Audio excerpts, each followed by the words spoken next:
Clarify? Yes. Okay, we'll proceed. Because he's just doing the cross-examination, allow him to do what he's supposed to do. Honorable Wanami, I will ask you a very specific question. Your motion has ground 1, which is about the Constitution.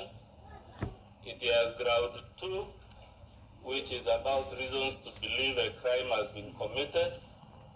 And it has ground 3, which is about gross misconduct. Is that correct or incorrect? Yes, you said.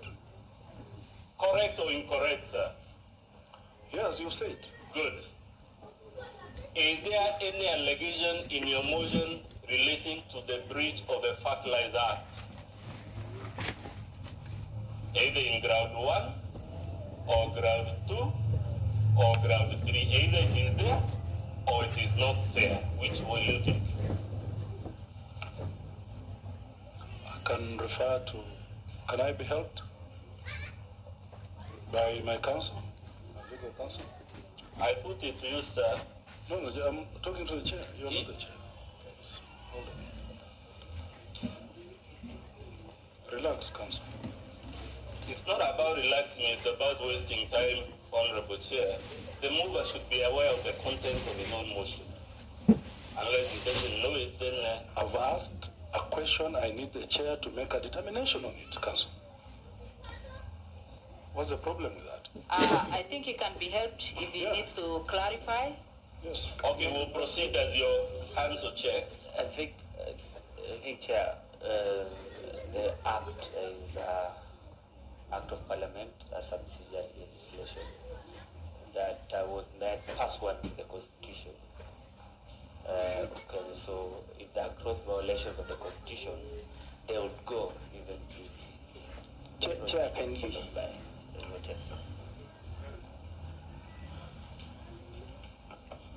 Chair asked a very simple question. The motion has 3 grounds. I just want to be shown which ground mentions any breach of the Fertilizer Act. Which you have. Honorable Wamboka, Yes. please respond to the council. By extension, by and large, it's about violation of the Constitution. So the we'll Fertilizer take this Act so that we is move. part of the Constitution. It is clear that the Honorable Committee can read. I put it to you. There is not a single allegation in this motion relating to the breach of the Fertilizer Act. But let's move to allegation number 1. Through the chair.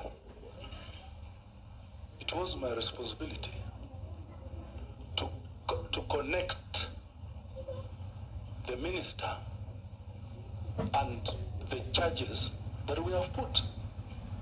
And that breach is the act. So in itself, I'm confirming to this House that indeed there is a connection between what we are saying and the minister. Yes. Let's go to ground 1 of your motion, sir. You will agree with me the threshold you have pleaded or proved is the word appears. Correct or incorrect? Let me get a copy. I suggest you also get a copy of our response because we'll be referring to it quite for a while. Yes. Read ground 1, Roman 1, sir. The word you have used is that the Cabinet Secretary quote unquote appears to have committed a gross violation of the Constitution. Is that what your motion says? Proceed, yes. So you will agree with me, you have not made any emphatic claim that the Cabinet Secretary has breached the Constitution. What you have alleged is that he appears. Those are your words. Appears. We should come to confirm. Just confirm for now, yes or no, sir. I said appears, but we are here to confirm that, which we have. Just answer my question. The complaint you have lodged is not that the minister has breached the Constitution, but that he appears, quote unquote, to have breached the Constitution. It is there in black and white, Honorable, and let me confirm we move on. It appears, which we have confirmed, that he has breached the Constitution. Good. You confirm the whole of ground 1, which runs from 1A to E. The complaint is appears. There is no specific complaint of an emphatic wrongdoing. It is apparent wrongdoing. Yes or no, sir? I'll ask my lawyer. Okay, your lawyer is not the one under cross-examination, so that my time is not wasted. But the chair ruled on that. You mix, Honorable Chair, I will invite the committee anyway as I answered the question. Now, please confirm under allegation number 1, which is indeed the linchpin or the most important part of the case, is the complaint that appears on page 2, Roman 2, which is quote unquote approving procurement and distribution of fake fertilizer. Would I be correct to say that is the crux of your case? That the cabinet secretary, quote unquote, approved procurement and distribution of fake fertilizer. All grounds are cracks. Let's stick to this one for now. So I'm the one asking questions, and sorry, you have to answer. The question is as follows. Crack of this. The crux of ground 1, what you claim the minister did, is quote unquote approving. I'm reading Honorable Chair Roman 2 on page 2. Roman 2 of your motion, Honorable Member, ground 1, paragraph A, Roman 2. Which page is that? Page 2. I can even show it to you, sir. No, yes. I'll say the page. So confirm to us, please, 07 that the complaint is quote unquote approving procurement and distribution of fake fertilizer. That's the matter before this committee.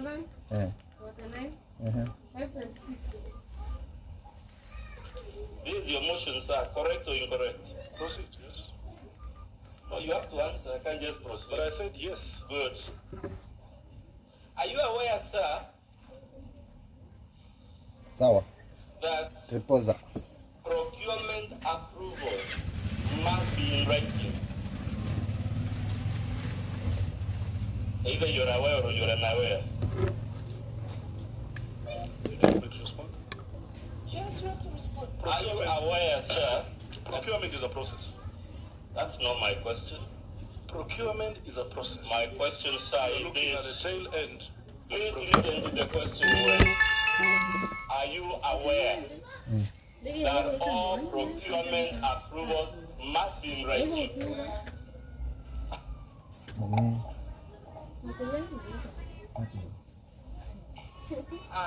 Honorable Wamboka is to answer. You can only assist. But he's the one to answer all the questions. My lady, the Honorable Member of Parliament is not being insolent.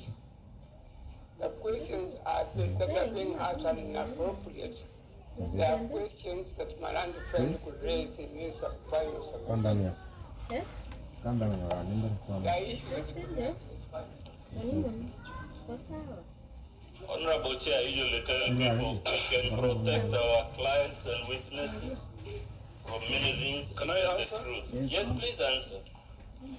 Why are you not reading the whole paragraph? Why are you omitting? Because I'm allowed to do By exactly the what I'm national, doing. no. It is holistic by the National Cereals and Produce Board. Fair enough. Yeah. Please confirm, sir, whether you are aware all procurement approvals must be in writing, must be properly dated and documented and filed. That is the provision of Section 69 of the Procurement Act. Are you aware? It's a simple question. Either you're aware or you are not aware. Well, you're talking about the Act. I need to confirm from the Act. Okay, I can show it to you. Yeah. Please read the tribunal section 69, subsection 1 of the Procurement Act. Procurement approvals. All approvals relating to the procedures in procurement shall be in writing and properly dated, documented, and filed.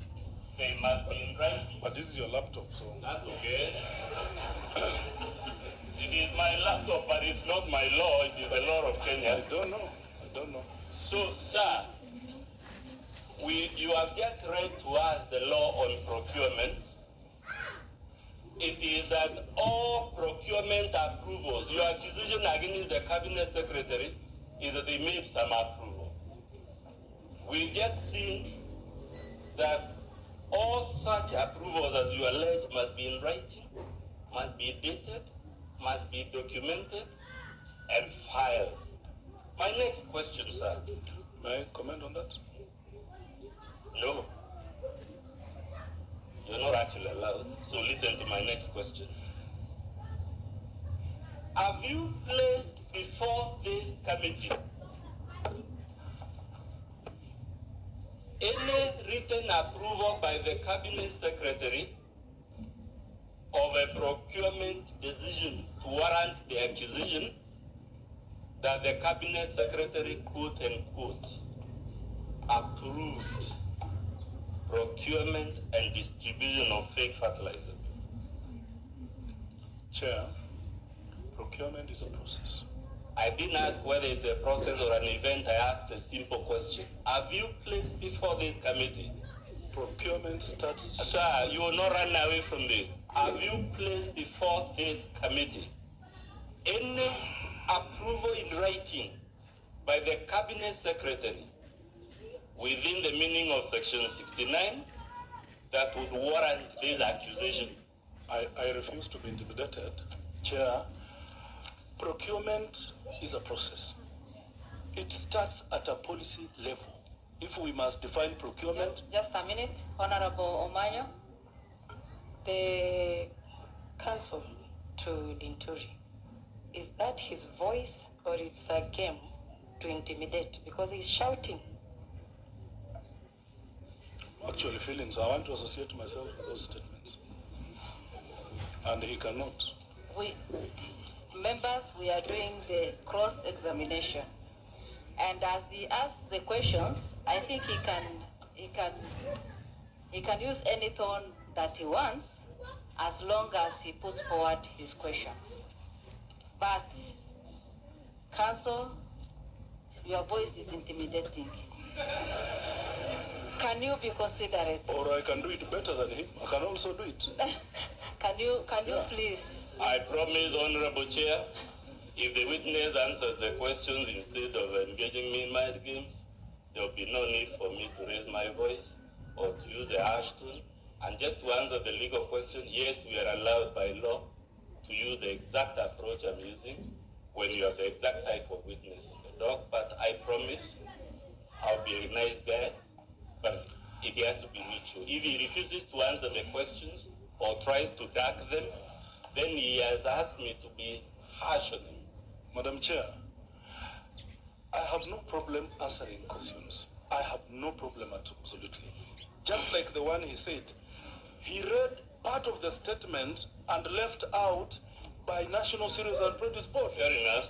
Yeah, don't be... Now, let me ask the question politely. Honestly. Honorable Wanami, let me ask the question politely and nicely. Counsel, please. Yes.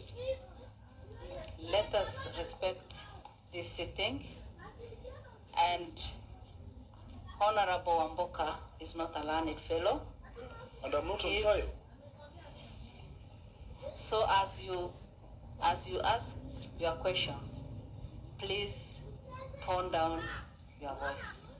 I'll do that, Honorable Chair. Much obliged. Honorable Wanami, let's go to ground 1E. Ground 1E on page 5 of your motion. You accuse the Cabinet Secretary of breaching Article 152.5. Correct or incorrect? Yeah, it's there. Good. Are you aware This article does not impose any duties on the Cabinet Secretary that would be the subject of a potential breach by the Cabinet Secretary. There are several sections. You are choosing only one. Let's stick to what I asked. To them together. Honorable Wanami, and unfortunately, I'm allowed to be selective in the questions I put to you. So just answer them. So my question is, does Article 152.5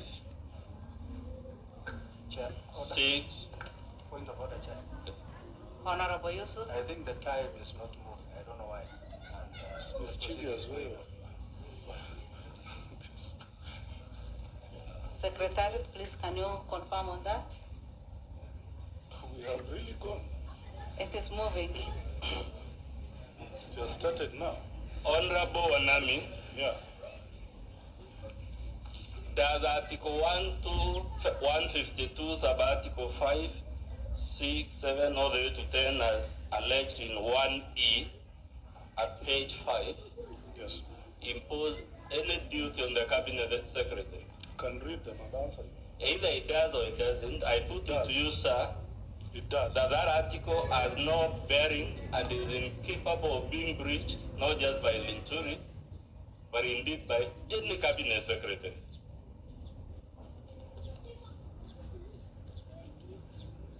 Let's go to ground 2, sir. Madam Chair, you can read it. Let's go to ground 2. You can read it later as a committee. Let's go to ground 2, sir, page 6 of your motion. You say there are serious reasons for believing that the Cabinet Secretary has committed a crime under national law, correct or incorrect? In fact, very serious. Good. Very serious. Please confirm the sections you claim to have been breached are in the Penal Code. Under paragraph A, under paragraph B on page 7. Correct or incorrect? I need to read. I need to read. Please confirm, sir, that the basis you have used for this allegation is the letter allegedly authored by Ahmed Nasir Abdullahi. Is it one of the reasons given in this motion? Yeah, it's one of the Good. instruments I used. Is Ahmed Nasir Abdullahi one of your witnesses in this motion? That document, Is he or is he not, sir? we can have him. Is he listed as one of your witnesses? We can include him, no problem. Okay. The other person you have named for these supposed serious reasons, The reason why Ahmed Nasir is not a witness is because this document was presented to a committee of this house. okay, we'll deal with You may this. not know Akili, the same way I don't know law matters, let me also educate you on how things work here. Once a document is presented to a committee of the house, it becomes a property of this house. And especially on oath. And it's on that basis that we have used. Sir, on this ground too, you see the Honorable Linturi is facing investigations, imminent arrests on account of certain disputes. Correct or incorrect? He admitted himself that he has over 33 cases. Fair enough. At page 7, you will admit one of the disputes is the petition in the High Court, number E068, Roman 1. Correct or incorrect? Where are you reading? Page 7, Roman 1. You have cited a decision in the petition number E068 of 2021 Among by among among others, of among course. 32 others. Among 32 others. I'm happy to speak with the 32. Sorry, son. You will confirm, For 50 great. besides that particular dispute listed there, you have listed additional disputes on pages 15, Roman X. Correct or incorrect? Yeah, right? Going all the way to page 16. Correct or incorrect? 16 what? You have listed those disputes, sir, in Yeah, you can see. under Roman 10. Roman 10 goes up to page 16, right? Yeah, you can see. Good.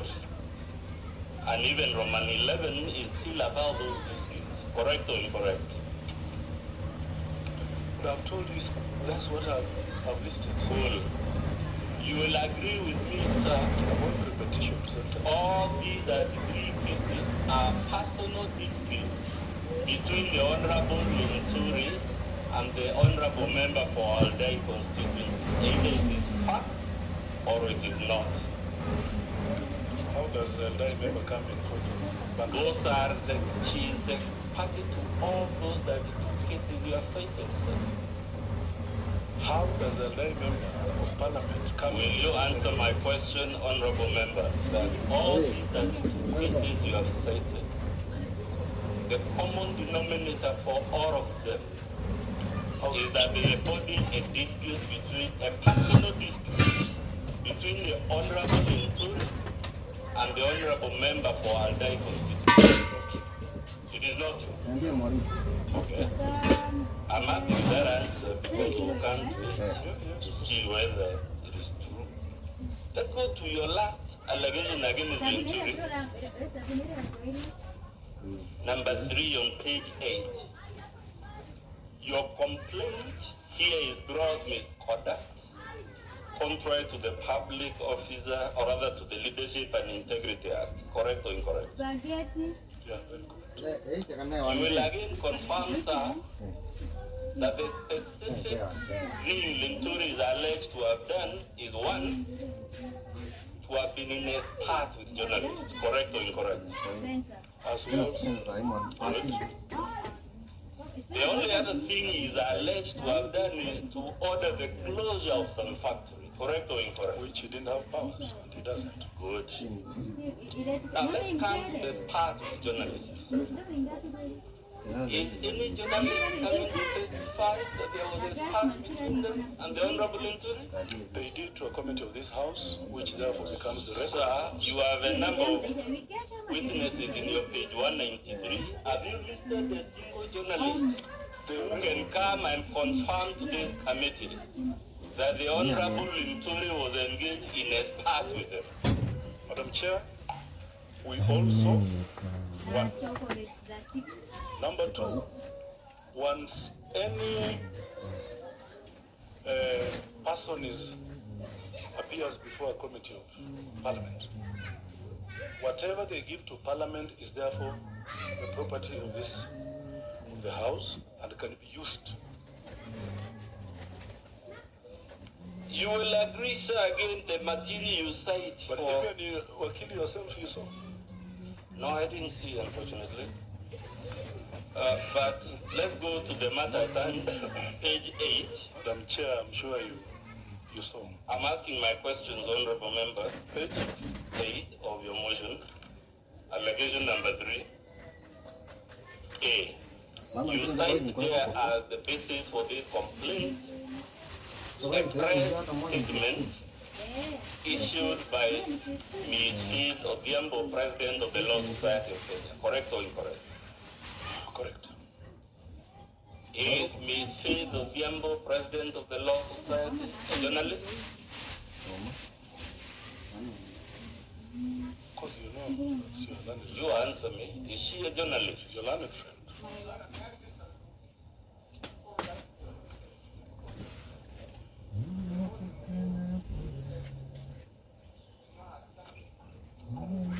The question that my learned friend is asking, with tremendous respect to him, is ridiculous.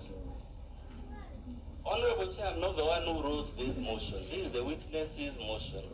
They have told you Honorable Linturi was in a spat with journalists, and the evidence is not the testimony of any journalist. It is a press statement issued by the President of the Law Society, who is not a journalist, who has not sworn a witness statement, who is not coming to confirm to you whether she was present at this part. Surely my colleague must allow me to do my job, and he knows I'm doing my job. He's just cleverly winding the clock. It is important to note that we are doing cross-examination, and it is between Honorable Wamboka and the council. Please stick to that and respond to all the questions. Thank you, Madam Chair. The President of LSK, just like any other Kenyan who saw, who watched what the minister did to that journalist. You have, Can I finish? yes, please. Yeah. Was rightly in whatever she did to bring out the matter to the public and condemn it. Except, sir, that is not my That is question. not the only person who has condemned it. So many Kenyans have condemned it. But more frustrating, I'm afraid the council wants us honestly to talk about things that have been very obvious. And he's been in this committee. Proceed. Okay, I'll proceed. You accuse the Honorable Linturi, again in this ground 3, of closing a factory. Which he didn't have any such powers. Fair enough. The powers belong to fertilizer board. Has any of your witnesses sworn a statement? But that is the law. Answer my question, Honorable Wamboka. Have you any witnesses coming to testify? My testimony is the act. You know, if you raise your voice, I'll raise mine, and we agree. I can do better in that. So, the question is, have you brought any witnesses My to witness, confirm the alleged closure of the factory? It's either you have, public knowledge, and my witness is testimony under Madam Chair. I keep reminding Yes, sir. okay, that any documents that face a committee of parliament are admissible. This was canvassed very well by Kels, CEO of Kels. I've asked and requested this committee to allow and summon the Mr. Devesh to appear here. Madam Chair, what else? I've said that minister has no power. And the law, it's about the law. My testimony is the law, the act itself. Honorable Wamboka, please do not debate and don't be emotional. Just respond to the questions. I'm sorry I'm emotional because this thing has affected my farmers so much, Madam Chair. It is a very emotional moment for Kenya. just for the record, Honorable Wamboka, we are also very bitter that the wrong man was accused by you. But let's go to page 43 of our response. Page 43, Honorable Chair, is under document number 2 in our battle. 4.3 of our response. You know, you are a bit unfair. You gave us only one document.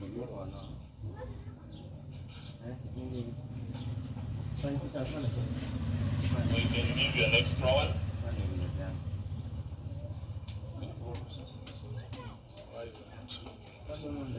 Page? That's Mavira's battle, 43.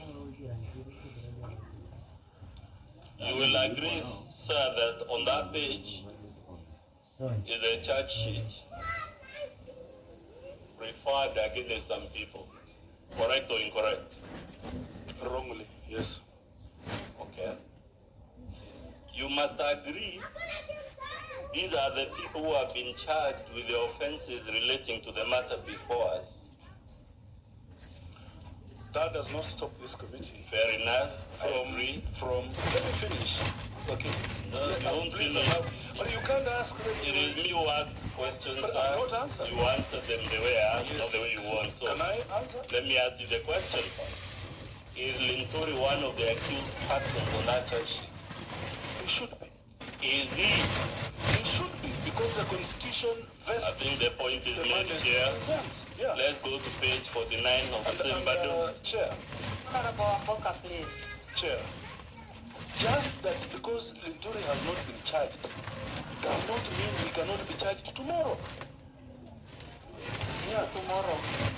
What we are doing is... It could be a cover-up so that small innocent Kenyans are charged so that to save face. Madam Chair, we have a document showing that indeed Honorable Linturi tried to tell one of Mr. Devesh at Jacaranda Hotel that he takes responsibility on his behalf. Honorable Wamboka, please respect the process we are in. Thank you, Chair. Much obliged. Chair, you know now I'm so frustrated because if the witness keeps debating instead of answering my questions, and that is wiping down my clock, clearly it must be one of the... Please proceed, Wakil. Okay, let's go to page 49. In page 49, sir, running all the way... Just a minute, let me take the side, Chair. TJ, Honorable. Sorry, I've been looking through these documents. Where were you on that first judgment? The charge sheet must be page 43. This document. It is our... Yes, 43.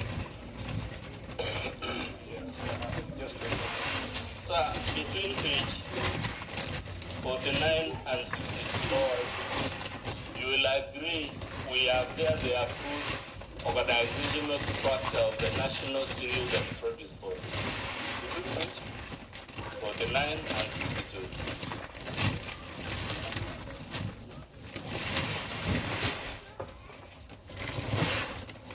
I want to put it to you, sir, that there is nowhere in this official organizational structure of the NCPB in which the Cabinet Secretary has the power to micromanage the decisions of that semi-autonomous body. In the first place, I don't know why we are discussing NCPB. In law, it is supposed to be fertilizer board. Let's go to page 63, sir.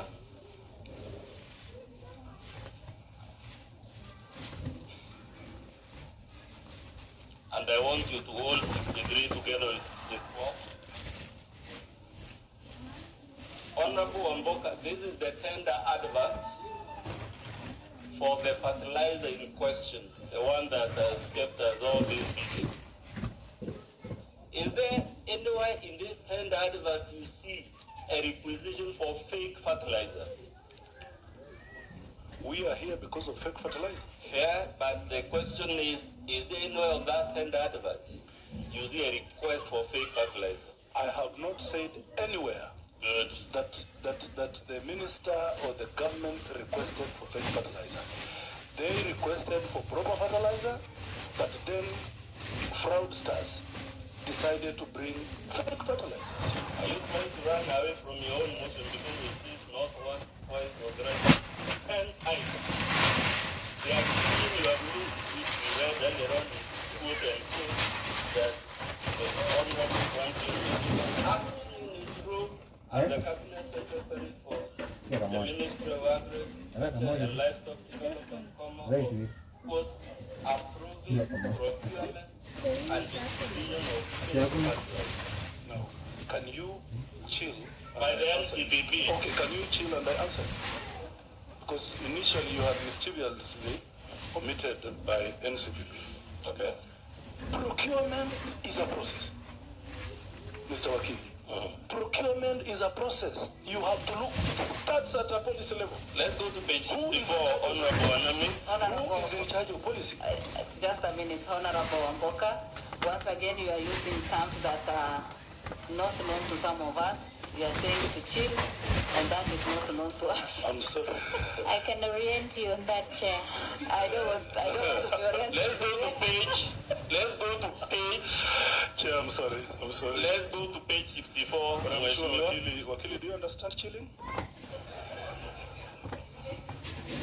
No, I want to be sure that my personal... Honorable Chair, it has both the slang and more respectable meaning. Yes, I know what it means to chill, both in the context the member is saying, but also in the slang sense. We are good to go, sir. You need to get honorable member for Kenyanga to pace you up. Please just go to page 64, sir.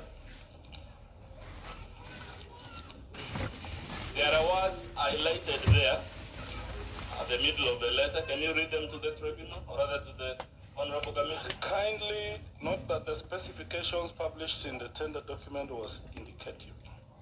You are required to provide your specifications as per your formulation in line with KEBS standards, upon which evaluation shall be based for both planning and top dressing. KEBS looks at this and says, Fair enough. You will agree, sir, by this tender addendum, the requisition was for fertilizer that complies with KEBS standards. It is in black and white. which KEBS said the fertilizer that was provided did not comply. Let's go to page 66, sir. And I want you to hold page 66.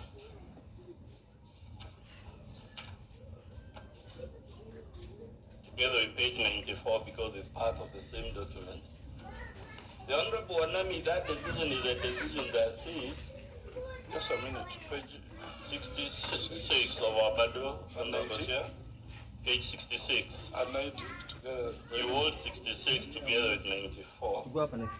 Namanda Moko.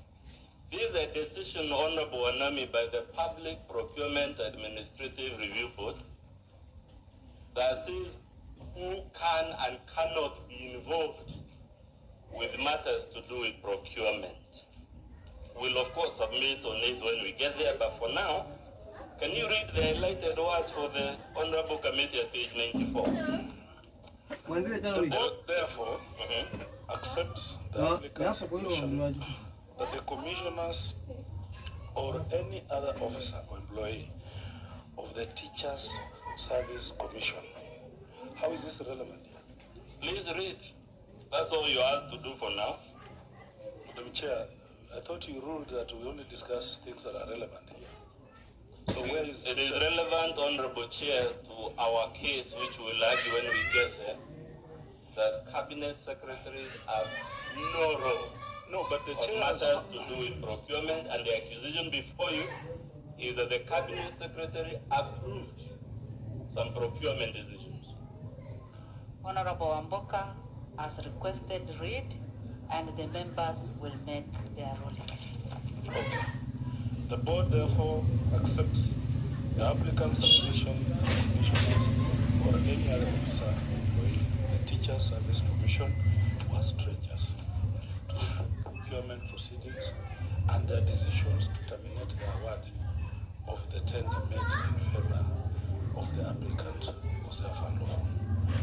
Under the provision of Section 26A of the Act, every procuring entity is required by law to establish a procuring unit, a tender evaluation process, a team, tender committee, and such other bodies are as required by regulations for the purposes of making decisions on behalf of public entity as specified in the Act and the regulations. Once such bodies have been established, it is only said that bodies, only the said bodies which are empowered to undertake any tender proceed to exclusion of everybody else. So you agree? Let me put my question, sir. I don't agree with your definition of procurement. You don't have to agree. Allow me to put my question. As a matter of fact, I don't expect you to agree. But the committee will make a decision. But one of the things I expect you to acknowledge from that decision is that the structure of our procurement laws is that specific duties are assigned to specific persons and organs to the exclusion, that is the language used by the tribunal, of every other public and state office. No, just to confirm that that is what the ruling says. If you don't want, I can move to the next question, Honorable Mboka. Are you aware, sir? Ask anything, please. Good. Yeah. Are you aware Part 5 of the Procurement Act of this country as a framework called segregation of responsibilities and structured decision making? I'm aware.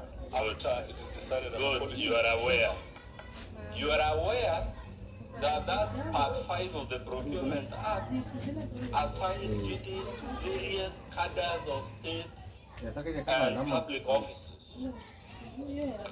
Are you aware or you're not aware? Good. Are you aware, sir, there is no role assigned to a cabinet secretary, whether it is the cabinet secretary for agriculture or for anything, under that framework in part 5 of the Procurement Act? Proceed. Answer my question. Are you aware there is no role? But you want to use the law selectively.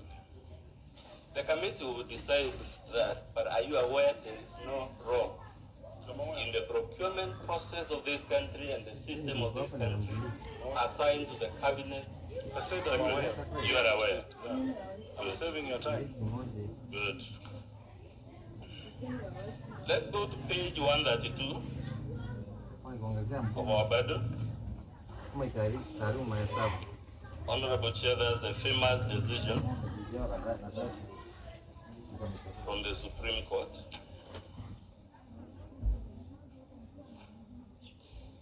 You will agree from page 190, sir, the Supreme Court has said 190, it's highlighted a number of things to achieve outcomes such as the one you seek before this committee. One of the things at page 190 is that the allegations must be serious and substantial and weighty. Correct or incorrect?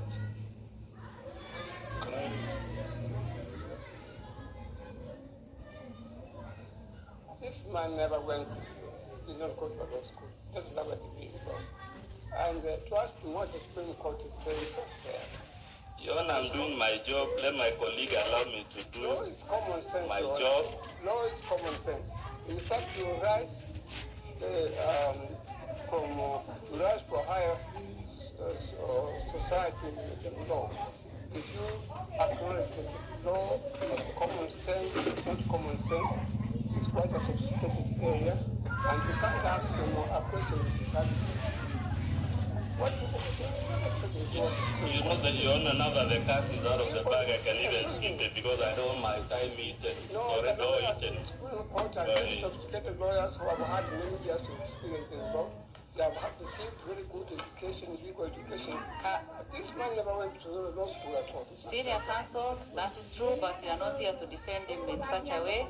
Honorable Wamboka, you are at liberty to either say yes or no, or even to not to abstain. Yeah. Yes, Honorable TJ.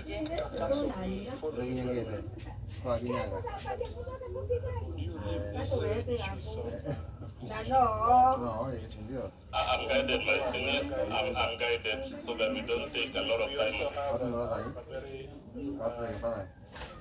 We have a good staff. So can you ask fact? Fair enough, fair enough. Thank you, Chair, for protecting me from this question. Sir, you denied that the several cases cited in your ground number 2 don't involve the member for ALDE. You still want to deny that those are not our personal cases? The content specifically that was held. Go to page 190, rather 228 of our Bible.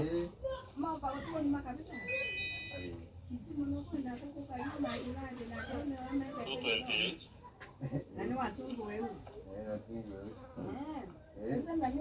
That is the decision, sir, you claim in your motion is the basis of the imminent arrest of the Honorable Linturi. Correct or incorrect? It is either that's what you say or it is not what you have said in your motion. That in itself, a minister, he has to be doing. Please answer my question, sir. Is this the decision you rely upon in your motion to say? Among other 32 Of course, let's stick to this one for now. And you say, because the petition was dismissed Therefore, Linturi is facing imminent arrest and prosecution, isn't it? That was covering all the cases. That's why being selected. We'll go through all of them one by one, so chill.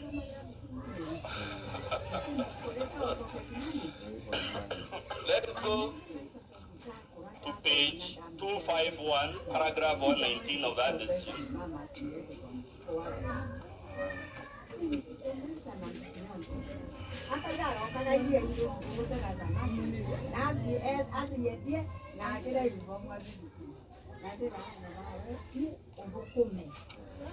We can begin with paragraph 87 of that decision, sir. Paragraph 87 is on 244.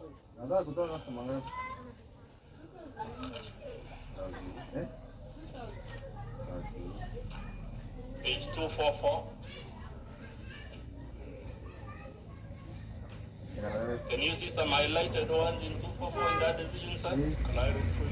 You don't have to read them, just confirm to me whether you can see some highlighted ones. Yeah, exactly. Good. Let's go to paragraph 92 on page 245. You can see again highlighted words. Yes. Same for paragraph 93. 93 on the same page? No, paragraph 93 on page 245. Yes, yes. And of course, paragraph 119, which I believe is in page 251. The relevant words are highlighted. So, when you say the judge ruled against Linturi, have you read those highlighted paragraphs? That's great. I don't know what. Well, you deemed to have read it before you put it in your motion. I'm informing you, sir. All those paragraphs, you have to take love. Imekuja zaidi kwanza nimeweka hapo. Linturi's complaint. Can I repeat? Let me put it to you first, then you can answer. All those paragraphs are shown you. Are paragraphs that indicate Linturi's complaint that the member for Aldai and the previous administration were persecuting him for his support of the Honorable William Ruto. And the judge agreed. So when you say the judge ruled against Linturi, you are lying, sir. Can I respond? Please do. Madam Chair, how does Honorable Member for Aldai and Ruto, I mean, names come in fake fertilizer? How? You are basing this on one. I thought you said we go case by case. You're the one who is relying on this decision, sir, as the basis of your motion. Yeah. Now, when we point out that this decision only vindicates it, now it becomes convenient for you to say we are bringing member for Aldai and the president. Of course, we are bringing them because it is mentioned in that ruling. And those are the issues before the judge. The honorable members have time to go through all these cases. So relax. All that I say. Let's go to the next area. Let's go to 252. So Aldai, member of parliament, does not come. Let's go to 252. Page 252, that is document number 10, Honorable Chair in our bill.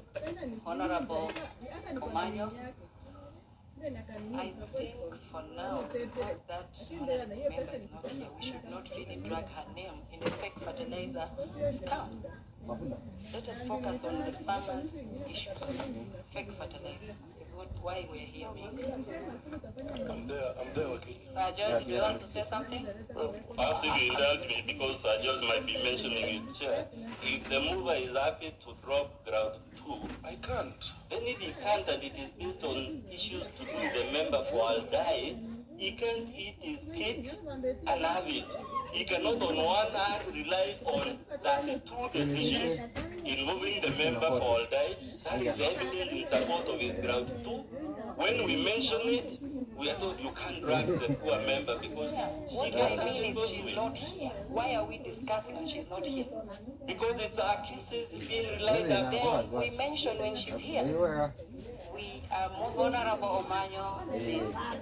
Let us give Sir George time to say something, then I will, unless the fake fertilizer is understood. If If it is not in that story, we are wasting time. Just a little clarification. The reason we are here is because there are 3 grounds upon which the court approved the motion. And we are required to have the 3 grounds substantiated. The 3 grounds cannot be substantiated unless evidence is tendered. Evidence will be tendered in support, evidence will be tendered against. So whichever way, we have to look at evidence from both sides. As being stated, ground number 2, which we have all read, is actually on the cases which number about 30. And it's important because they are mentioned in the motion, they must also be responded to. And unfortunately, they refer to different persons who are parties to those cases, but they are not here. But we have to cite them the way they are. But of course, we cannot go into details that are not in the case. We are restrained from going into details that are not in those cases. What I also mean is, we do not want to be pigeonholed on one honorable offender all the time, taking 90% of this. If there are 3, can we go to most important? Yes, person. Honorable Omanyo, I understand your concern, but the truth of the matter is, allegation number 2 concerns the said member of parliament. So allow the proceedings, then we will get to conclusion. Please, she has to be mentioned because the sponsor himself included and mentioned her. And we cannot run away. We don't want to hear those stories. But the truth of the matter is we cannot run away now. Unless the sponsor agrees to. Program to then will not mention. What do you mean? Madam Chair. Honorable TJ. Then Honorable Moses. No, to help all of us, I think the issue is just don't mention the member adversely. As long as you are discussing, you can discuss her to prove the fact that she is the reason those cases were decided the way they were decided. But be very careful, and it would be walking a very thin line not to disparage a member who is not here, who is not able to respond to the issues that are here. That's perfectly in order, Honorable Chair, and I'm guided. And in fact, I have no intention. I do acknowledge the difficulties and sensitivities of this matter. But like I said, the mover cannot eat his cake. And as long as it's not willing to withdraw ground, which is based on those allegations, come out. How do you withdraw truth? Honorable Chair, can I proceed to the next? Just a minute before you proceed. Okay, you can proceed. Okay, you can proceed now. Let's go to page 252, sir. We are still on your ground 2 about serious reasons for suspecting that the Honorable Linturi has committed a crime under national law. You will confirm that is a letter, sir, from the Directorate of Criminal Investigations. Correct or incorrect? I've seen it here. You will confirm this letter is dated? I can't confirm. I mean, yeah, I can't. Okay, let's confirm what it reads. It reads that it was written on the 31st May 2023. That's roughly 1 year ago. Yeah. So this letter was actually written before the fertilizer scandal arose, isn't it? Correct or incorrect? The date there, is it before or after the rise of the matter now before the committee? The committee will determine because okay, fair enough. The point is made, Honorable Nami, even if you don't answer. Can you please read the letter beginning with the word E? First of all, what is the subject of this letter? The reference? The committee will decide. Okay. Yeah. Fair enough. Honorable Chair, I'm inviting you to know the witness is not answering questions so that I save on time. Can you read for us? I thought, Madam Chair, I'm allowed to even just keep quiet. If I think the questions he's asking don't make sense, you guided that I can keep quiet. You have no power, sir, to decide whether my questions make sense, so please read the letter for us. But the chair directed that I can keep quiet. Honorable Chair, I request that you direct the witness to read the letter, beginning with the word investigations on the body. You read that letter. Okay, Okay, where, Chair? data were conducted by the Directorate and the resultant file forwarded to the Office of the Director of Public Prosecutions, ODPP, for permission and advice. Go on. The ODPP, by his letter referenced ODPP, come 1-11, May 2023, advised that the file be closed.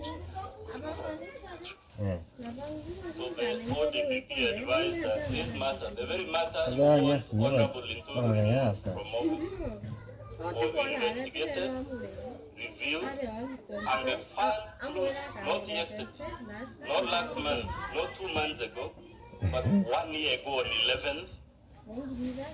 You still wish that to maintain ground 2 of your motion now in this letter? Madam Chair, let the committee go through these cases Fair enough. and go through the content. It brings the character in the minister. Let's go to 253, sir. Let's go to 253. The Wakili wants to have a blanket, on TV about this thing, but you can't sanitize the fact that fake fertilizer and people are dying of hunger because Sir, let's go to the decision at page 253. You confirm that is a decision of the High Court of Kenya in civil case number E086 of 2019. Correct or incorrect?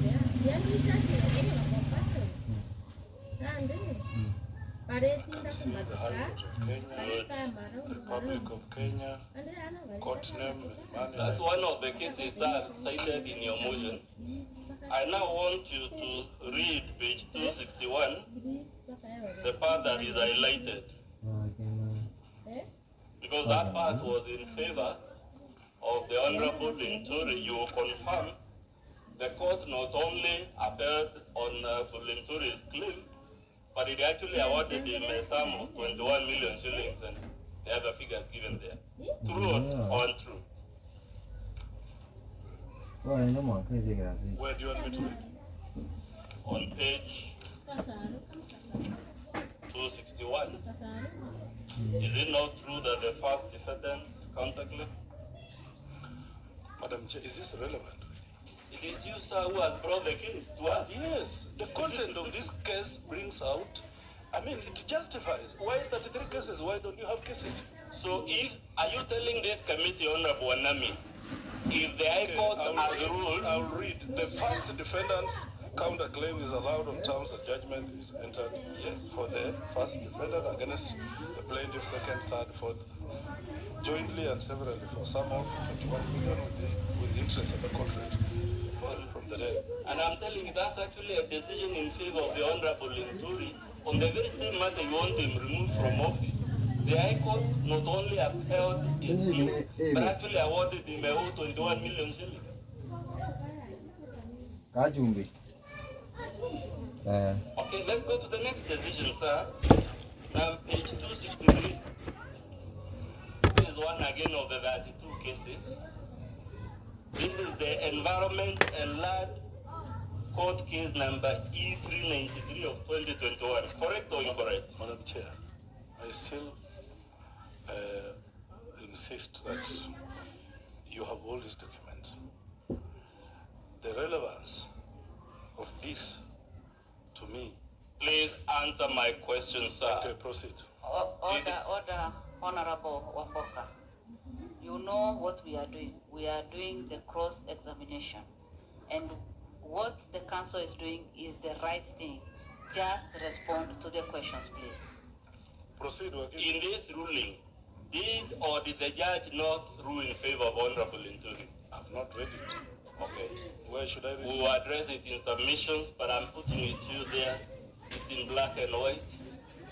The judge ruled against the honorable member for a day and in favor of the honorable Linturi. Let's go to page 217. Yes.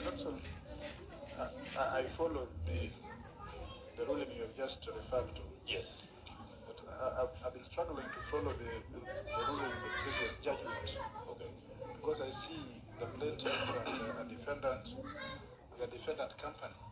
I don't see what fair enough, you guided me to avoid delving too much Just into... explain how Yes, this particular dispute was a dispute between the Honorable Member for Odai and the Honorable Linturi and the bank and their respective companies and their respective family members. So it's still that family dispute. I was hoping I would avoid following your guidance, going into the details. But for me, what matters is that the judge ruled in favor of the Honorable Linturi. Let's go, Honorable Wanami, to page 263. You will confirm the complainant there is the Honorable Member for Aldai on the face of it, isn't it? Yes. And of course, the defendant is the Honorable Linturi, isn't it? Are you aware, have you read this ruling to confirm that the judge again ruled in favor of Honorable Linturi? I've read these cases, yes. So the judge ruled in favor of Honorable Linturi. Let's go to page 278. Madam Chair, in a case, you do not only consider the ruling, there is a lot. Why are you laughing? It's because I'm wondering what cases are about it. It's not about judgments and rulings. Counsel, you really cannot intimidate me. The real fact out of this is that whether Honorable Linturi's character is questionable or not. And when you go through, protect me from Wakili, who is also my friend, kindly. Yeah. You are well, Murmuring loudly. honorable member. You are murmuring You loudly. are well protected. So I will invite you when you now when you go to write your judgment, please go case by case. All the 33 of them. The good lawyer is trying to be very selective in the manner he wants to bring out his points, but the judgment is with you. Proceed. As a matter of fact, sir, so that we can even wrap this area because I don't have to show you all of them. Maybe before you proceed, Honorable Wamboka, you have mentioned matters to do with the character of the CS. And I think what we are looking at is the fertilizer. That means it is his office, his performance, and his work. But let us not... Madam, my charge is that reasons to believe, serious reasons for a crime. And honestly, on this, even the Constitution itself, the threshold is very low. Fine. It talks of serious reasons, not serious crimes. Yeah. So I'll put it to you, Honorable You can't Wanami, comment about that, of course. because that's not my job, sir. I'm here to ask you questions. You will confirm again the document, which is a judgment at page 287, was a decision in favor of Honorable Linturi. Correct or incorrect? I think the point is made. Let's go to 306.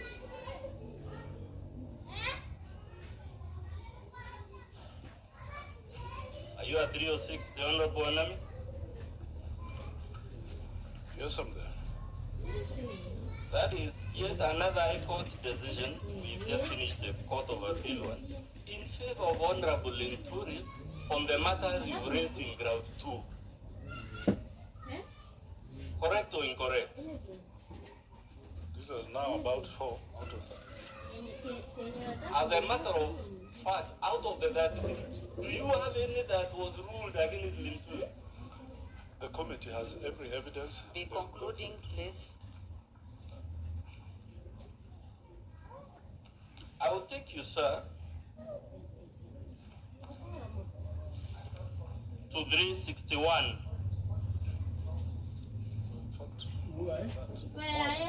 It's 1 hour and we are concluding. Honorable Chair, because of the interjections I already said, that is 20 minutes. At some point, the So I clock can is ask not you working. questions, then cede the floor to him. I'll brief. given all the interjections, a good chunk of my time was actually spent on the interjections. Mawera will not take more than 20 minutes, and I'll only ask one question, then he can take the floor.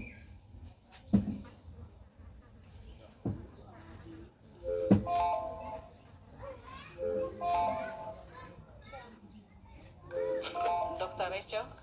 Well, Chair, for consistency, since we did that in the morning for the Honorable Wamboka's team, I think... We were not added any minute for the record. No. And Chair, I'm worried because we have witnesses, and looking at the time you have to finish this matter, if we go on like this, we may need 2 weeks. And you know we have timelines. Chair, just allow me, kindly Chair, I think it is very important that the Honourable Member understands that if he only responded to the questions Council was asking, we would save a lot of time. And it is not that, you know, as a practicing advocate, I am pained to see how he's belaboring to get a simple answer from you. So kindly, even when we have the other team presenting, let us respond to questions so that we can move and get the gist of the matter. Well guided. Chair, I would also want to go on record that we actually added him some time because of the interruptions that we've had. So it is not correct to say that it was not added time in the morning session. This is a So house if of we need to record. add time, we should add because he was also added. Okay, Yeah. Honorable Rachel. This is a house of We record. were not added any Please, time. please, Honorable Wamboka, let the members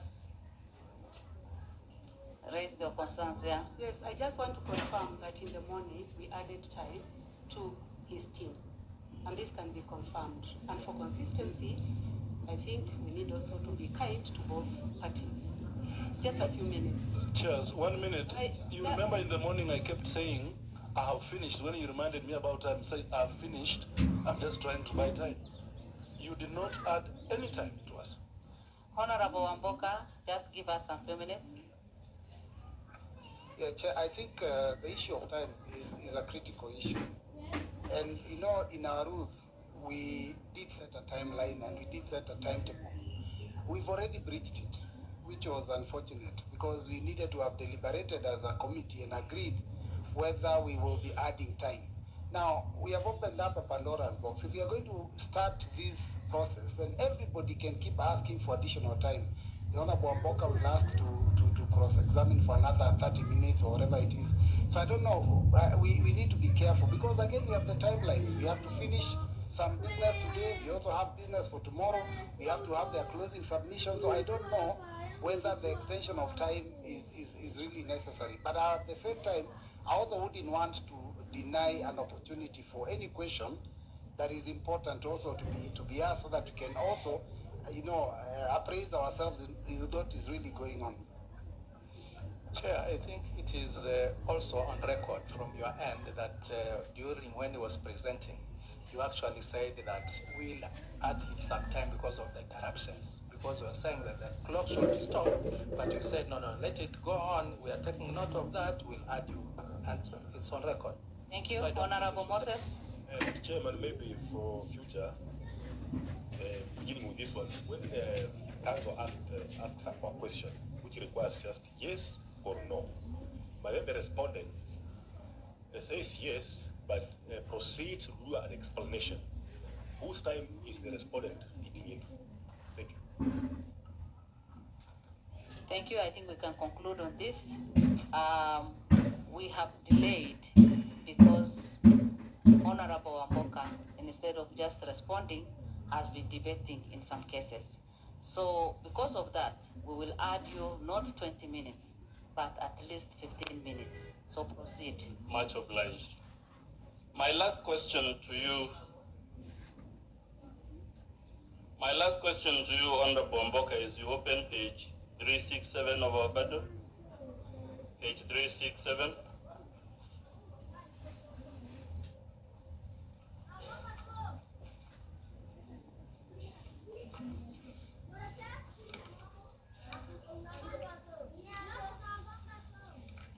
And I want you to hold it to 368, which is the delivery note.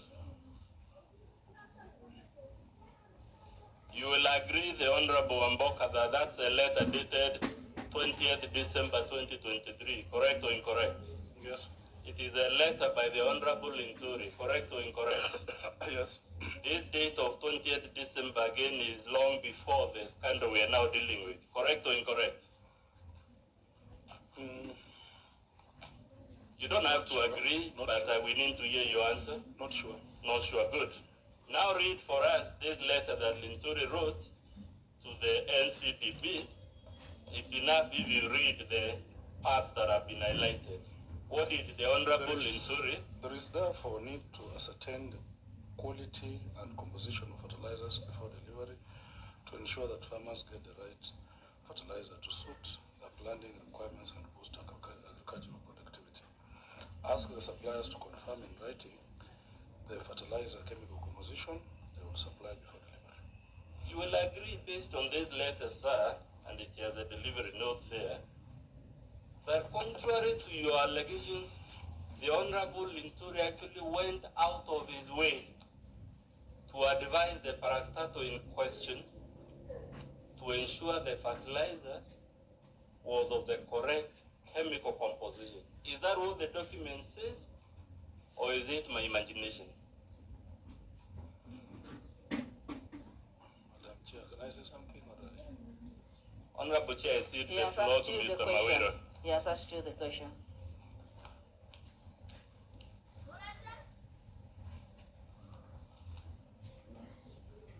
Honorable Chair, my name is Boniface Moreno.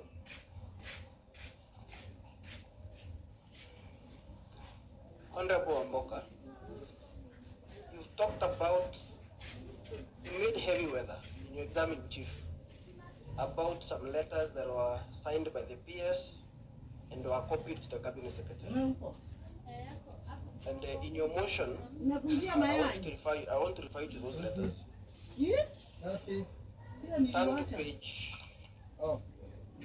263. Sikuwa nimeanza tunaongea na nani ndio nakuuliza ngapi.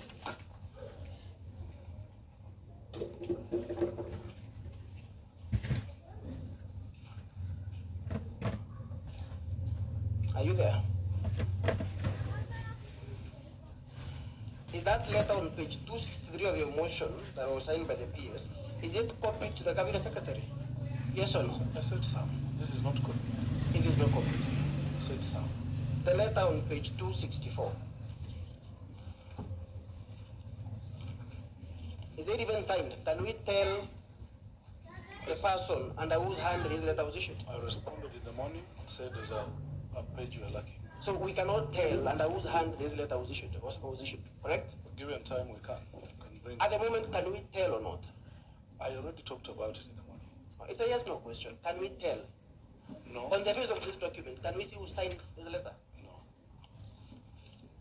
On page 265, the next page, is that letter by the PS copied to the CS? No. Go back to page 260, page 262. Just like the letter on page 264, can we tell under whose hand that letter was issued? Is that letter signed? Yes or no? This is just a filing mistake. It is not. It is not signed.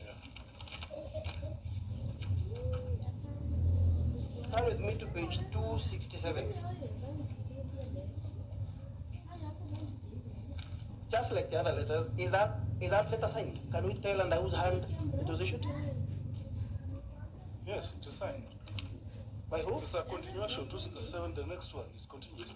Okay. By Dr. Kiprono. No, on my panel, Honorable Chair. Page 267 is not. Yeah, no problem.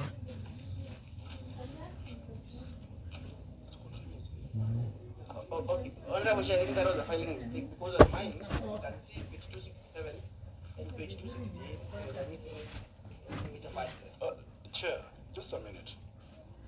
267 is one letter. It continues to the next page. That is why we have not paginated it to 268. 268 goes to the next. Okay, so on mine, then there was an error on your part, but let us move away from that. No, it's not an error. It's an error because on mine, Order. We will not allow you to continue arguing.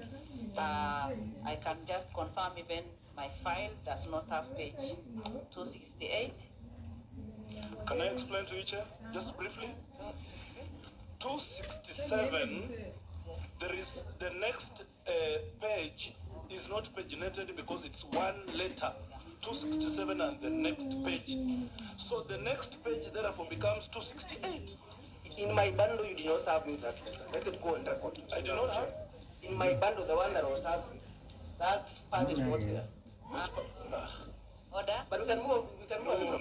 Yeah, we can move away, but I have just received yes, one of the files that has the other side of the page, which confirms that Dr. Kiprono Rono. Yes. But we can move on. We can move on. Yeah, let's move on. These are small photocopying mistakes, trivial mistakes. Honorable and Council, please let us allow the Vice Chair to say something. Very well. Yeah, it's unfortunate, but I also am suffering the same fate that you have raised, that some of them don't seem to be signed. But the fact that some of the documents have a second page which is signed might also mean that, you know, the filing of our records or our documents has a problem. I don't know whether we are going to apportion blame to the sponsor, because if some of the documents here are signed and some are not signed, then maybe that's something we may need to discuss later. Very well, Vice Chair. I am guided accordingly. My only point was, of all those letters that you said were copied to the CS, I believe only one that I have seen is copied to the CS. All the others, close to 10, none was copied to the CS. That is the point, and I believe the point is right. So, Honorable Omboka, turn to page 9. Can I respond to that? No, but the point is, we moved on to that. Or do you have any other letters that are sent to the CS? Do you have? I said some letters. Only one. But it was signed by the PS. Very well. And the reason we turn with me to page 9. Order, we are not here to argue. Ask the question and honorable member respond to the question, please. Turn with me to page 9 of your motion. Page 9 of the motion.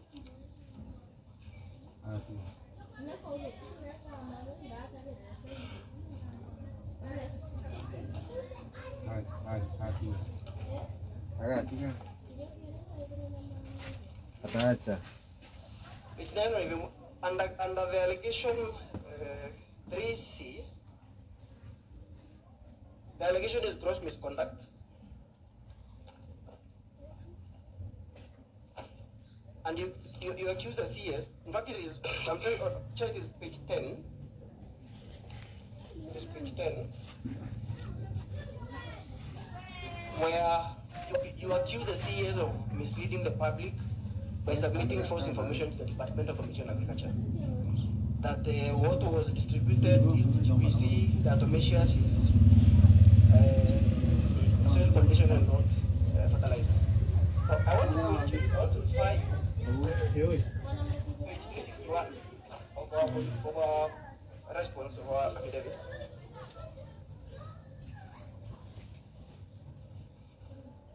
And as you look at page 361, look at page 85 of the motion. 361 and 85. 361 of our affidavit of our response and 85 of the motion.